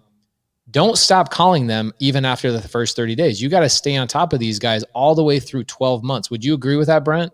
Oh, until they tell you to die or whatever, or just go away, or they've got it taken care of, or they already signed a contract or what, I would still follow up. I mean, listen, there's not a tremendous amount. The truth is, when you sign up for these services, you're getting maybe 50 a month, maybe 70 a month. I mean, it's not like it's overwhelming. I mean, you could call through those in an hour a month and stay on top of all of them, and then just see who filters down to the bottom. Yeah. I mean, that's huge. And listen, you have to You got to look at these things and do a little bit of research, a little bit. I don't like doing a tremendous amount of research, but you got to see what's the condition of these properties. Is it better for them to list it with a realtor because they just remodeled it, or it's a newer property and something unfortunate just happened? That's a lot different than a property that hasn't been updated in 30, 40 years. So you got to really, if you can, maybe have a VA look through it and just give you the stats on the property, or just, let you know which ones are more likely to go after and sell at a discount than others, or potential discount than others. That's what I would do. That's what we do. One thing to add to that, the likelihood of a probate situation selling to you at a better price than a homeowner is so much greater. And think of it this way. A homeowner that you're talking to, that you ask if they're interested in selling their house, you notice there's some distress in the condition or whatnot, there's still an emotional attachment that these people have because they live there and they think that their kitchen is the greatest. They think their bedroom is the greatest. Their fuchsia wall color is the greatest. But when a family member who might be detached from the deceased, and I'm not talking like children, but like just detached, just a little bit removed from the situation, they've got less of that emotional attachment. They're looking at it as though it's just property. And because of that, they have a greater likelihood of being realistic about their numbers.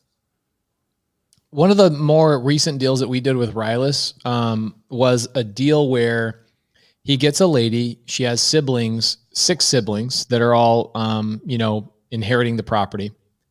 And unfortunately, the parents passed away, but they had some of the siblings staying in the house. And so, the one I bought? Yeah, that's the one you got. And it was in La Sendas, right? Ooh. You remember that was on the golf course? And what happened is the seller, the person who is the personal representative, was like, I can't sell it this way because I have an unwanted guest in this house and it's a family member. So I can't kick them out without being the bad guy. And I said, let me be the bad guy. And she's like, are you serious? You guys would do that for me? I go, absolutely. This was a deal. Rilus got paid $5,000 on this. I think I made Jamil, you and I both made like 15 grand on it. And then it ended up selling to a fix and flipper that's a good friend of yours, Jacob. And he ended up closing on the deal and actually he had to evict these people, get them out of the property. And he went off to make like 6 figures on that deal. Yeah, he did really well. So I'm telling this story because there's a lot of times people are like, honestly, I don't want to deal with this. I don't live there. I don't even live in the state. It's got family members that are involved in the property that I don't want to upset. And I don't want to tarnish my relationships with my family members. I don't want to be the bad guy. Mm-hmm. Probate leads are the best because people, like Jamil said, are so disconnected from, what a typical homeowner thinks about their fuchsia paint. They don't care any less. Like the lady did not bring up the fact that the house was on the golf course because she's like, yeah, it doesn't matter. I don't care. Just give me a number that everybody splits in my family and we all get $50,000. We all walk away. And take care of my nightmare sister. And take care of my nightmare sister. And that happens a lot, right? Like, Rilus, how often are you running into the siblings fighting over like vacuums and stupid shit like that? No, too often. But yeah, that's great value that you can provide as a wholesalers. That's, if you jump on that grenade for them, take over the problem, then that actually saves money for the estate. So that scenario, it's funny. There's a bunch of attorneys involved in that deal. There's like 6 kids and they've lawyered up. So someone was asking me, questions about that, about the house. And it's like, why didn't we sell it on the MLS is what they're asking. And what we would have had to do. So the conversation I had with my client, this was during COVID. We didn't know like evictions, how that worked, if you even could evict someone. Is that this property, Rilus, that we're talking about, the same one? It may be. It may be that one. I remember it was like a sister was living there. Then she moved her husband in. Yes, and their mom. One. And the husband's mom. Yes, that's the one. Yes, they had a mother-in-law that wasn't even tied to the family moved into the house. And we just sold it. And then they were asking me, they're like, hey, like, when's the open house? Like, how did this sell? Like we thought we'd see like a sign in the yard. They thought there'd be all this time. But it's like, no, it's over. Like, we don't want to mess with evicting someone, going through all of that. So we just passed it to a new owner who will deal with all that. So speaking of that benefit, if I'm a wholesaler, I can go to a probate attorney and say, hey, I'll take the grenade and I'll jump on the grenade. I think we talk about for a couple of minutes because we only have 30 minutes. I think Rilus needs to come back as another guest in like 30 or 60 days because there's so much unpack here. There's so much information in probate. And I feel like, do you guys know, TTP, do you know Eric Nix? Give me a reference. Okay, I love that your answer is no because you've met him, but he kind of fell off the face of the earth about 2 years ago, and I'm going to tell you why. It's actually all about probate attorneys. Okay. Jamil obviously knows Eric Nix very, very well. So this is what happens when I deep dive into probate. I start cranking out probate deals. This is probably 3-4 years ago. Okay, and I have a buddy. He's a guy here local in Phoenix named Eric Nix, and he goes, bro, what are you doing? I keep seeing these massive rips that you're making on these big deals. I go, I'm working with probate attorneys here locally, and they're just sending me deals. It's the greatest business model of all time. He goes, oh my gosh. And I teach this model in my coaching course, so I won't go too deep into it because it's a whole multiple step thing. He goes, can you teach me how to approach probate attorneys and walk me through? I go, bro, I'm not going to teach you. I'll help you set up an appointment. I'll go into the appointment. I'll close the probate attorney with you, and we'll start doing some deals together. I'm not joking you. We make one call. We set up one appointment. The next day he gets one deal. This is the third day. What gets his first referral from that probate attorney the next day makes $87,000 on the deal. And he goes, I'm turning off all my other marketing. I'm turning off Instagram, social media. He has never once in the last 3 years, he has not done a single form of marketing except for that one probate attorney has built his entire wholesale business by that one referral source. And when I text him, I'm like, bro, I never see you anywhere. He's like, yeah, I just get like 3 or 4 deals a month from this, John guy. And just, that's it. That's all I need is 3 or 4 deals a month. No marketing spend. It's him. He has no follow-up. He has no CRM. He has nothing. It's an entire business that he makes $500,000 to $700,000 a year doing a couple of deals a month. Working with probate attorneys is the most underrated, most highly profitable, easiest business model you could utilize as a real estate investor. And Rilus is like my friend, right? He comes, we hang out. I see him at parties. Like, I love this guy. And I think my wife might have a crush on him. I'm not sure. Like, we love him. He's like a part of the family. Comes over, brings his kids, all that stuff. So if you guys don't have a probate attorney as a homie of yours, make it a point to go get a probate attorney as a referral source. And I can tell you, it's kind of the same thing with Jamil. And I think, Jamil, maybe we should have one of your insurance agents come in as a guest or something, because Jamil has built an entire business model, one stream of income on one referral source of an insurance agent. I remember him. Yep. Eric Nix. Yeah. From the mastermind. Yes. Oh, Brent had to get into his phone and he was like, who is Eric Nix? And he's a sweetheart, but he fell off the face of the earth because he got one probate attorney that sends him 4 deals a month. He's done. Guys, referrals. I mean, there's no business like referrals. And let's just unpack it very quickly for everybody to understand. Pace is talking about leveraging probate attorneys. Why?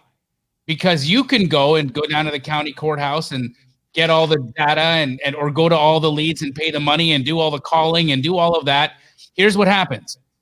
You talk to a personal representative, you build rapport, you do all this work, you go mow their lawn, you let them into the house, you act as their locksmith, you're helping them with an estate sale, you're moving out trash, you buy the house, you assign the deal.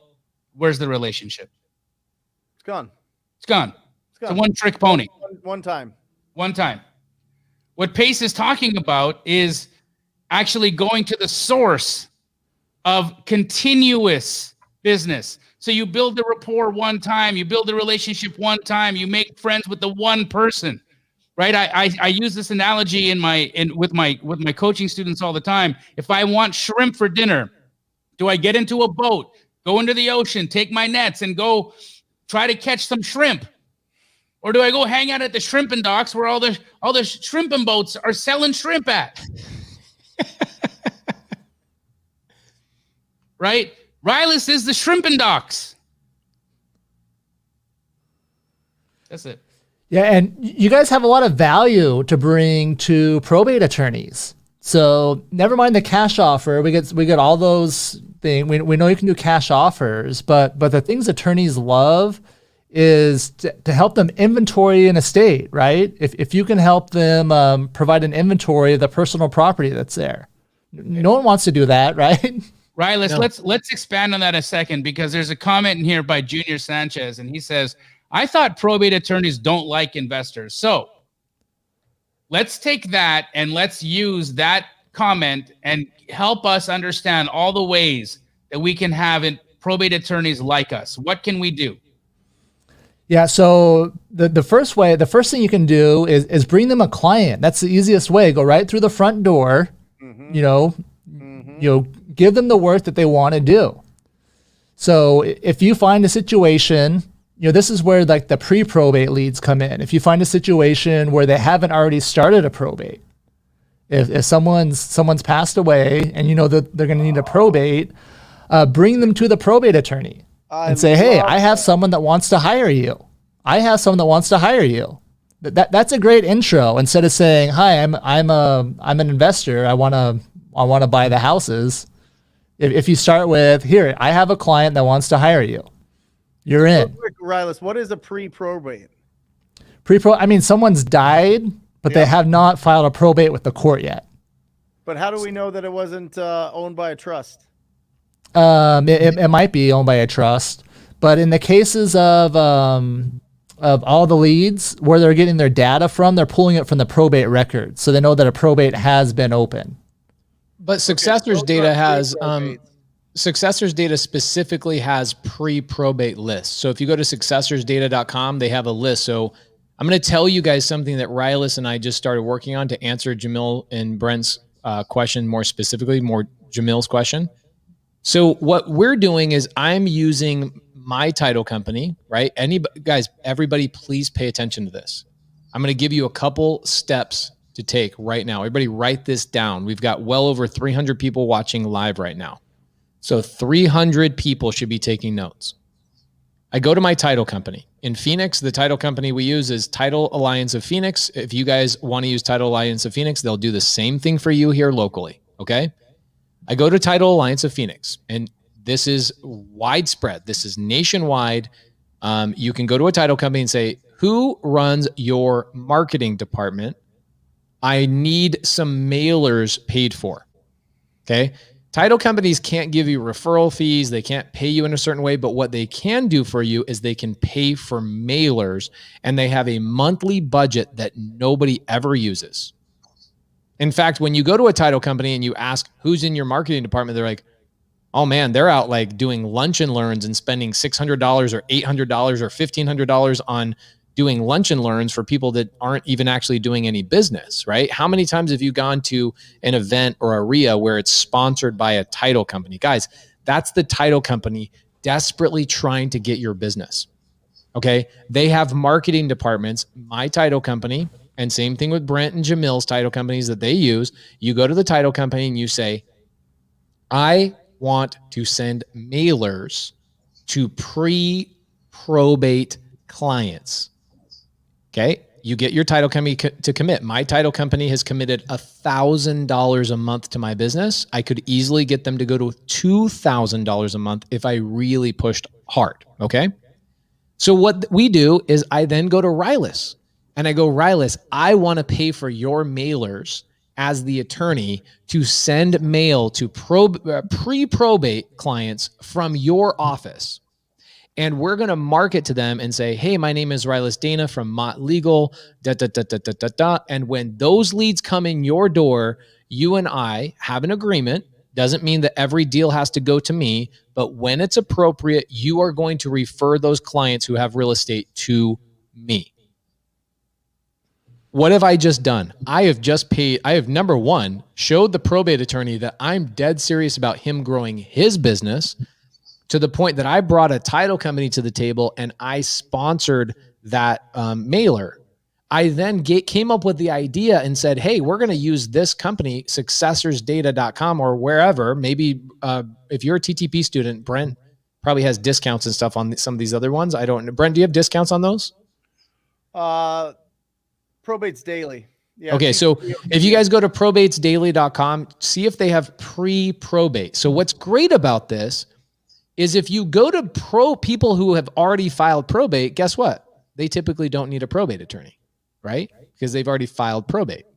So what we want to do is we want to go to the pre-probate and have you pay for the attorney that you're looking to establish a relationship with and say, I will pay for the mailers and I will dedicate at least 6 months of these mailers to see what kind of opportunities we come up with.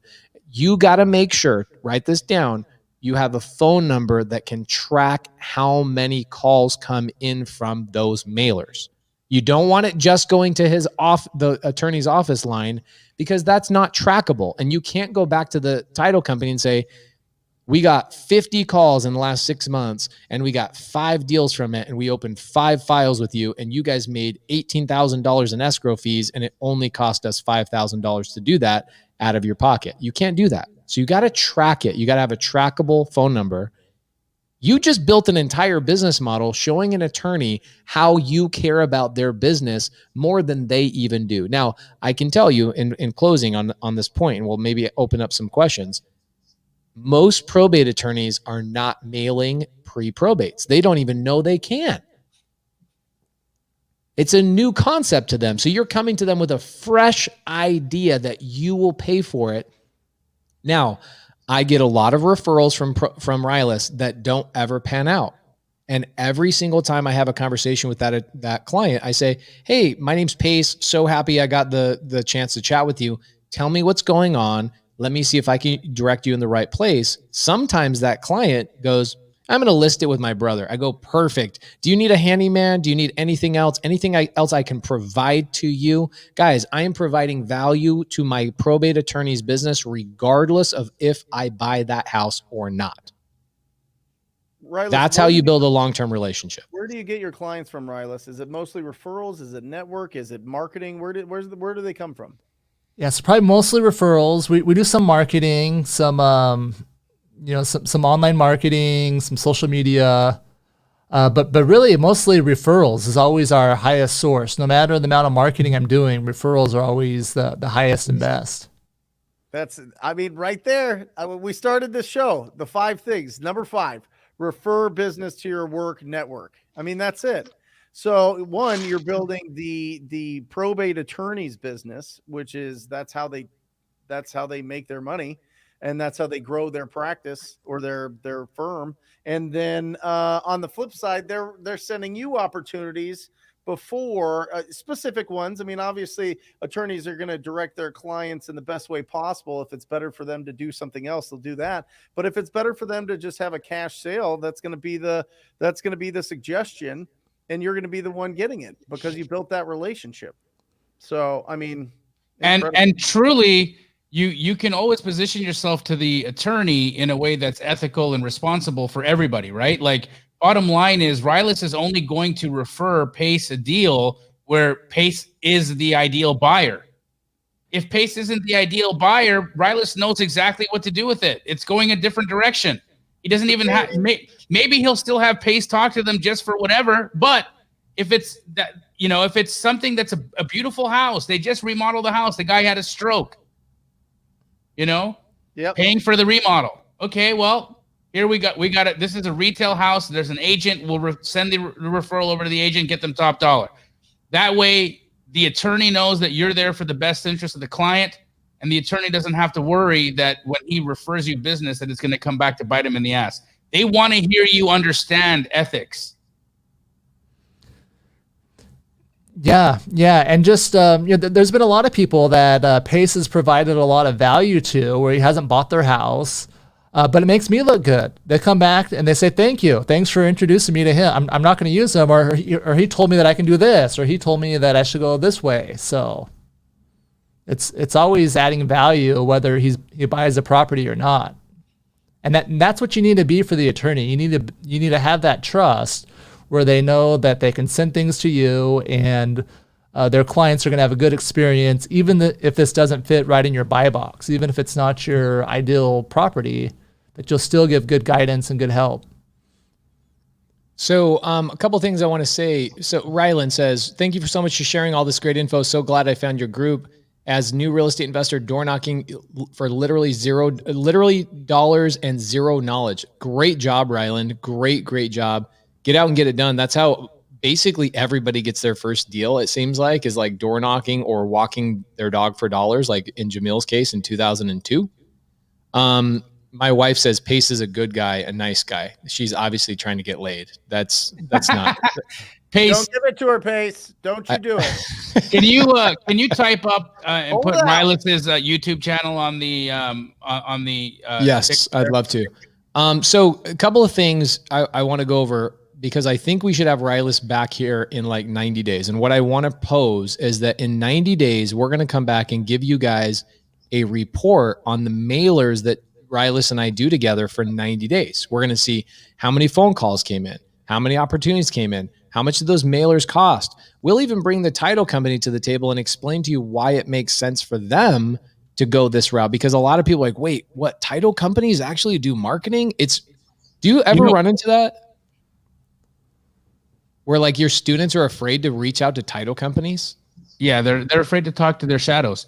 Pace, it happens. You got to get the confidence out of them, and then they can talk to anybody, right? But right, Pace, I want to do a test. I want to split test what you are doing with Rilus versus the mailers that Monique and I send to probates, and see if having an agent increases. If we know the number of mailers we're sending, we can actually take that data and make a great decision, or put them together and create something absolutely magical. Because we're doing the exact same thing, but we're using the buffer of an agent. Love it. Okay.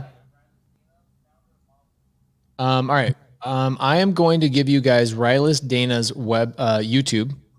Guys, if you got value from Rilus and you want Rilus to come back, let's go and subscribe to his YouTube channel right now. All right. He's amazing. He's one of our good friends. He provides a ton of value. Now in 16 minutes, guys. In 16 minutes. Oh, yeah, that's right. In so 16 minutes, make sure that you subscribe to his channel. You guys, if you're a sub-2 student, we've been building out an 8-week course. We're 4 weeks done with the 8-week course. Each week is 2 hours of training of literally starting from zero, how to find probate attorneys in your area, what your pitch and what your first conversation sounds like, case studies of exactly how long it takes to get in there, setting the appointment. Once you're in the probate attorney's office, what do you say? How do you follow up and get leads? Once you do get leads, how do you handle that? And we're currently in the step, I think next week or the week after, when Jamil and my schedule calms down a little bit, we're going to go through and talk about how the probate attorney actually gets paid. Okay, how does the probate attorney get paid? Not just their probate fee, but how does Rilus legally have the ability to get paid a referral fee from doing wholesale and fix and flip transactions with us wholesalers and fix and flippers? That's where the big money is. He not only gets to get paid on the probate, but he gets to be paid on the real estate transaction as well. So if you guys want, if you're a sub-2 student, stay tuned for weeks 5, 6, 7, and 8. If you're not, let us know in the side chat if you guys want us to have Rilus to come back and kind of do high level, overview of all your probate attorney questions. Can you sub to a probate? All the time. Yeah. Really? Yeah. Your deal that you sent to me on, actually it was Pueblo, not Adobe. Your deal, I took it through probate. The lady's dead. I own it sub 2. It was in foreclosure. I caught up the foreclosure like $3,000. I paid you. We closed escrow, and then I sold it on a wrap. I sold it on seller finance. So I'm the lender on the deal. I bought it sub 2 and I sold it on a wrap. That's a great deal. I make like $800 a month on that one deal, and I have like $90,000 in equity. Is the loan still on it? Yeah. And I know Pace has helped clients of mine sub to the house for themselves. Yeah. After talking with Pace, sometimes like, it what backfires. What happens is I go in and I get people excited about these sub 2 transactions, and they go, wait, so I can just keep the debt in place and just transfer the ownership? to like somebody else's name? I go, yeah, it's called sub 2. It's what I do. I'm the sub 2 guy. And the clients go, can you just like teach me how to do that for myself? And I'm like, dang it. But of course he does, Pace. Yeah, He's not going to be like, nope, not going to tell you, not going to show you. Right. So I walk them through it and they're like, how much is it going to cost me? I go, I'll do it for free. You came from Rilus, I'll do it for free. But the deal, Brent, that one deal that you and I did together, there was a loan from Hughes Federal Credit Union. Okay. There was a loan for $47,000 on the deal. Yeah. And I put that in first position. I then created a second position in my name for about $100,000. Yeah. And I sold it to a buyer. So the first is still in place. I created a second in my name and I sold it basically as a wrap, where I wrapped those two things together. That's what a wrap means, everybody, is we wrap two loans together essentially. And I sold it on seller finance for essentially $169,000 with $22,000 down. And Rilus, in a probate, the debt doesn't have to get paid off when it transfers? No, not a secured debt like that. They're secured by the house itself. Unsecured creditors in a probate, we have to give them notice, and then we have to satisfy the claims, like credit cards, things like that. If the bank finds out that they're deceased, is there a due on sale? Probably.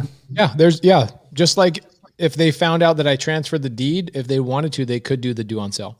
Right. Got it. Yeah. So that you could just keep the debt on there forever, right? You could keep the debt on there forever. So if you're ever worried about the due on sale clause, my suggestion for anybody that's paying attention, an easy way around the due on sale clause is instead of buying it sub 2, so you could buy it sub 2, which means I now have transferred the deed into my name, right? I own the deed and I have the deed. I say, don't buy it sub 2, buy it in Arizona. We call it an agreement for sale, right? Which means that the agreement for sale is I own the property for all intents and purposes, but the deed stays in the seller's name. And then when the house is paid all the way off, then I get the deed.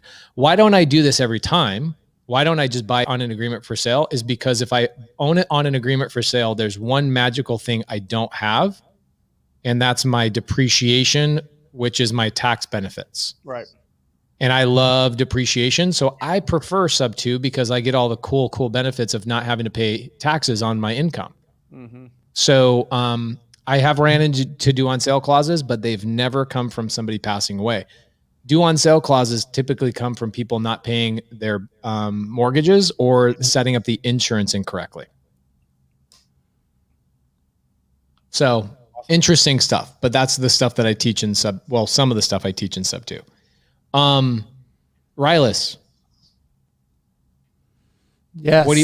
What else are you working on? There's something super interesting that you're working on. We got 10 more minutes. I think we should have you come back as another guest where we talk less and you answer more questions, just as like a rapid fire. Cause I think we have like 30, 40 questions in the side chat we didn't even get to.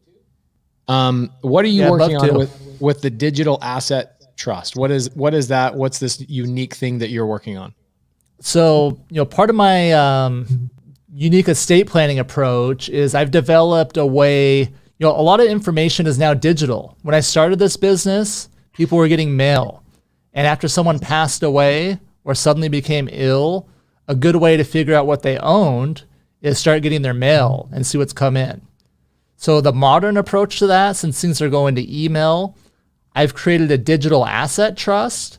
And there's laws passed in every state that allow this since 2016. So as part of our planning, we say, all right, give my trustee the ability to get a list of my emails for the last 12 months. They can't read the content. They can just get a list of the emails. And the other thing we do in there, like all the photos on my Apple iCloud, we'll copy to my children. Because if your photos and videos, they used to be in a shoebox in a closet, right? Yeah. But now they're on a computer somewhere.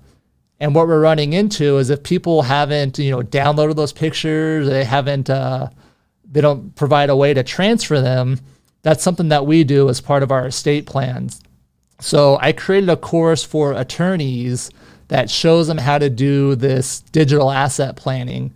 so they can add that to their business. And so I can share you the link. It's under academy.mottlegal.com. And then I created a discount code for the sub 2 students and all this community. So right now the course is $199 and I have $100 off. I have a sub 2 100 is a code I have. What is it? Academy what? Academy.mottlegal.com. MAAT. Yep. For anybody that wasn't here earlier. So that's another way, although it helps me if you're selling my course, but I wanted to give you another way to provide value to probate attorneys. So as you're getting to know and you're getting to work with probate attorneys, you can say, hey, here's, ask them if they're doing that type of planning. What do you do? I love asking attorneys that question because most don't have a good answer. But if they don't have a good answer for what happens for the information in the email or the pictures on the phone, you can say, hey, here's a cool course. And by the way, because of my network, I can save you $100 off of that course. Right. I love that. I just put the link in the side chat. It's academy.mottlegal.com, guys. It's $199 normal. It's a 9 part module. It's something you guys can actually bring to attorneys. You can bring that to an attorney that doesn't do digital asset protection, and give them that value for that course. So go market to them. Aaron Leitz just asked a question. Let's see, where is this question? He said, what if I don't have a deal to bring to a probate attorney? What other ways can I build a relationship? So Aaron, let's go. Just kidding. Well, let's go back to this. Okay. So let's say you don't have a deal. Okay. I know Aaron Leitz. He's one of my great students. He has a really demanding job. He's like number one in his entire company. Very demanding job. So for him, it is challenging for him to go out and get deals during, Monday through Friday. So his question is very important for himself specifically. Aaron, let's go back to the conversation. Look what Jamil's doing with Monique Walker, a real estate agent here locally. Look what I'm doing with Rilus Dana here locally in Arizona. And Aaron, you can use Rilus Dana as well. I know you guys actually have a relationship. Go to a title company, have them help you pay for the mailers, and go to a probate attorney. Nowhere in there did I say go find a deal. Now, that's one of the pieces of advice is go find a deal and bring that to a probate attorney. But what if you don't have a deal? Go to them and say, I will help you pay for marketing to pre-probates. I want to develop a relationship with you. Let's go do this for 6 months and see what comes of it. You don't have to have a deal or even any experience really in that situation. What you need to do is go find a title company that will help you pay for the stuff. Go find a probate attorney that gets excited, and then squad up with somebody in your local area that can help you actually do the deals. A TTP student, an Astro student, a Sub 2 student. You could also get that list, skip trace the pre-probates, call them up and say, hi, I know this is out of the blue, Melinda, but I wanted to see if you would consider an offer on your property there. Well, I don't own that property yet. It's my so-and-so just passed away. We have to go through the courts now. Oh, really? Do you have a really, really excellent probate attorney to work with you guys in the family? No, we're trying to decide it. We're getting this mail. We're doing this. We're figuring it out. We've got a lot of loose ends. I've got the absolute best probate attorney on planet Earth. His name is Rilus Dana. I would love, do you mind if I give him your information and set up something between you two so that this could go really smooth? Yeah, great. Boom, ba-boom, ba-boom, ba-boom. There you go. You know what I mean? Like, you could do that today. You could do that in 30 minutes from now. Pre-probate, get the number, call them up like usual, connect. It's all talking to people. Speaking of talking to people, I'm very sorry that I've been talking so much this episode. I promise I'll talk less in other episodes, but I do want to give you a shameless plug for myself. So I've got this 3-week training coming up. Have you guys, I haven't talked to Brent or Jamil about this. Have I? Nope. I know a bit about it. So I get this question all the time. How do I get started? right? And then also, how do I go step by step? I need to be told step by step. Like, do I put my right foot first or do I put my left foot first? My answer to this question is going to be 3 weeks of my business partner, Matthew Beard and Cody Barton, starting in North Carolina, Charlotte, North Carolina, virtually 3 hours per day. We're not going to train you. We're going to show you how to start a real estate business from scratch, 3 hours per day live. So it's going to be a lot less Q&A, just straight up, here we go, let's get started. And what I'm going to do now that Brent just brought this up is I'm going to show you guys how quickly you can get on the phone with these pre-probates. And we're going to just get on the phone and start calling. And I'll show you in one of these days how to get a pre-probate lead, refer them over to a brand new probate attorney in a market I've never worked in, show you guys exactly how to have that conversation. And we're going to be doing it live. So I know a lot of people in here, like Aaron Leitz, Medium Wave Dave, a lot of other people are part of that live. We limited it to 500 people and it booked out in literally 30 seconds. Like, boom, booked out. We will make it available on YouTube at some point, but right now it's only available to the 500 people that have already signed up. But Brent told you it really is that easy. Where would I go to get that list, Brent? Where would you suggest? Pre-probates, I mean, they've got it. I looked at it. They've got it at Probates Daily. They got it at US Probates. They got them at All the Leads, I'm sure, Successor Data.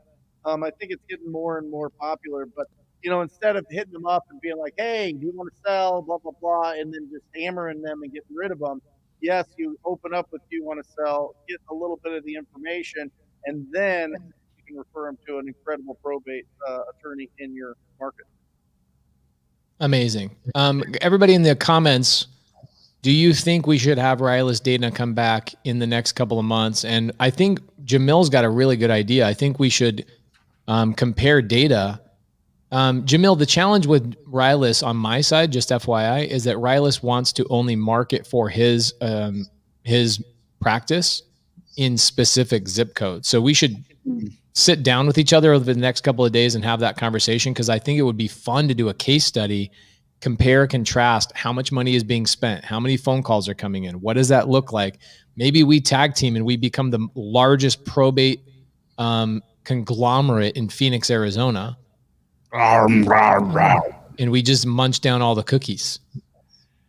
A lot of people are saying, yes, yes, yes, bring Rilus down. Super, super valuable. Absolutely. Scott Barker, yes, please have him back. Nancy, yes, yes, yes. Kristen, yes, we want him back, Hussein says. Roger Bremer. Leo Aguirre says, hell yeah. So, bro, we got a lot of people that love you, and I'm sorry that I spoke way more than I normally do, or maybe exactly the same amount as I usually do. I don't know. But I think that this was a great start. Maybe we do like a 3-part series on just probate stuff and have Rilus come back. What would that look like next time? Should we just have Rilus just fire off answer after answer after answer from the comments? Yep. That could be fun. That was like our first sub 2 Zoom. It was fun. Right. It's surprising how many questions people have about probate. It could go on for hours and hours and hours. And people have very specific questions like, I have somebody that the sibling doesn't want to sign, but this sibling does. What do I say? What's the right thing to do? Those types of questions I think would be really good to answer on a live maybe in the next couple of weeks. Yeah, or we could go through, I have one video like this on my Mont Legal channel, but how to evaluate a deal is what I walk through. And I drew out my stick figures with X's for the dead ones and who's living, you know, because that's how I go through and figure out, you know, okay, they were married. All right, is their wife alive? You know, do they have kids? You know, you got to, you know, figure out who the players are. Love it. Well, Rilus, thank you so much for coming in, brother. You are amazing. I think it's definitely not enough to have you in here for an hour and a half. I think we need to have you in here a couple more times, give people the value that they deserve. Let me give you guys his YouTube link one more time. And I want you guys to go over to Mott Legal's YouTube channel. So subscribe over there. I'm clicking on the link right now. Boom. There you guys go. Go subscribe to YouTube, his YouTube link after this, guys. Please give him some love, and we'll have him back in future episodes. Rilus, if somebody wants to get a hold of you, they're in Arizona, they're in California. How do they get a hold of you, like in the next couple of days? Is it only through your website? That's probably the best way. It's got my phone number there. So my website is Dana Legal Help. So that's where I practice law in Arizona and California.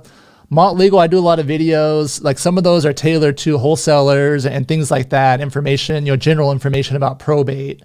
But my law practice is danalegalhelp.com. Okay, got it. danalegalhelp.com. Love it. Perfect. Yep. Brent Daniels or Jamil, do you guys want to take us home? I got something real quick, Jamil, and then you can take us home, brother. This is something I wrote. This is hilarious. I keep all these notes and they go in my desk and whatever. This is from 2018. Listen to this. This is what I wrote. 2018 should be a record-setting year because there is no inventory. This is 2018, right? Which means the people sourcing the deals are going to get paid the most. Eliminate the drama, no negative emotions, no complaining, no more silly excuses. 2018, I was talking about there was no inventory, right? Just like I've been hearing since 2012 that the market's going to crash and burn and you better go buy crypto. I mean, it's crazy, right? It's just, I'm telling you, man, what a business. What a business. Go ahead, Jamil. Well, guys, I think this was probably one of the most informative and amazing episodes of Wholesale Hotline I've been able to be a part of. Rilus, you are not only a friend of the show, you're a friend of ours. We love you. You're so generous with your time. You are so helpful to this community. It's amazing. Guys, if your mind was blown on today's episode, if you are so floored by the information you got that you died and you're going to need a probate attorney, then do us a favor. You're too fast. Download this episode, share this on your platforms, and let everybody know Wholesale Hotline is the way to go. We will see you next week, baby. Yeah. Appreciate all you guys. Thank you. See you guys next week. Love you guys. Later. Or just say squat up. So squat up and enjoy the show. Yeah. Yeah. Okay. 1, 2, 3. So squat up and enjoy the show. What are you doing? I didn't say nothing. Why? I don't know. Okay. So squat up and enjoy the show.